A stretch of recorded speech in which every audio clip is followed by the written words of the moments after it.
یہاں فرما رہے ہیں کہ میرے دیوانوں، صحابہ نے عرض کیا یا رسول اللہ یہ اہل بیت ہے کون؟ یہ کون سی جماعت ہے جس کو رب نے قرآن میں ذکر کیا ہے؟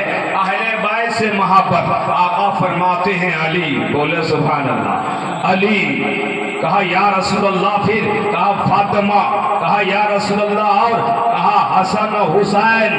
اعلیٰ حضرت اسی کو قلم بند کرتے ہیں۔ کیا بات رضا، اس چمنستان کرم کی زہرا ہے کلی، جس میں حسین اور حسن، یہ اہل بیت ہیں۔ وہی اہل بیت کے بارے میں آقا فرماتے ہیں اہل بیت سے محبت کرو، اہل بیت کے نقش قدم پر چلو، اہل بیت کی سیرت کو اپناؤ، اہل بیت کے کردار کو اپناؤ، اہل بیت کی امانت کو اپناؤ، اہل بیت کی صداقت کو اپناؤ، اہل بیت کی دیانتداری کو اپناؤ۔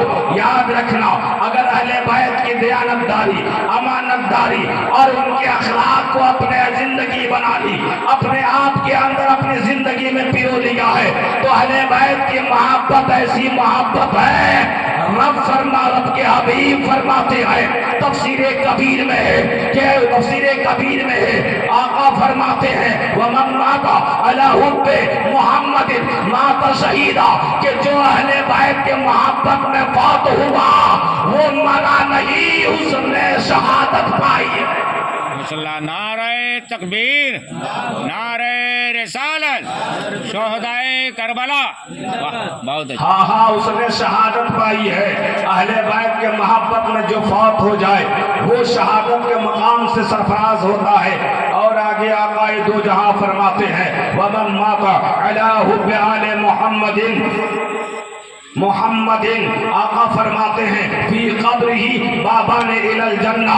اے دنیا والو، اے حسینیوں، غور سے سنو، آقا فرماتے ہیں جو اہل بیت کے محبت میں چلتا ہے، اہل بیت کے محبت میں بیٹھتا ہے، اہل بیت کے محبت میں گھومتا ہے، اہل بیت کے محبت میں رزق حلال تلاش کرتا ہے، اہل بیت کے محبت میں عبادت کی جانب رہتا ہے، تقوی کی جانب رہتا ہے، تلاوت کی جانب رہتا ہے، قرآن پڑھتا ہے، محبت اہل بیت میں نماز پڑھتا ہے، محبت اہل بیت میں رزق حاصل کرتا ہے، محبت اہل بیت میں والدین کی خدمت کرتا ہے، محبت اہل بیت میں علماء کی تعظیم کرتا ہے، محبت اہل بیت میں اور سیرت مصطفیٰ اور حکم خدا بندی کو جو اپناتا ہے۔ آقا فرماتے ہیں جب وہ محبت اہل بیت میں فوت ہوتا ہے، آقا فرماتے ہیں فی قبرہ بابان الی الجنہ، اس کے قبر میں جنت کے دو دروازے کھول دیتے ہیں، جنت کے دو دروازے کھول دیا جاتا ہے۔ قبر میں ہی جنت کی ہوائیں نصیب ہوں گی، قبر میں ہی جنت کے مزے لیں گے، قبر میں ہی جو جنت میں چیزیں ہیں، اللہ اہل بیت کی محبت میں جنت کی ساری چیزیں قبر میں اللہ کا فرماتا ہے۔ وہ کس کے لیے ہے؟ جو حسینی رنگ میں رہتا ہے، جو اہل بیت کے محبت میں رہتا ہے۔ آقا دو جہاں صلی اللہ تعالی علیہ وآلہ وسلم فرماتے ہیں نعرہ تکبیر، نعرہ رسالت۔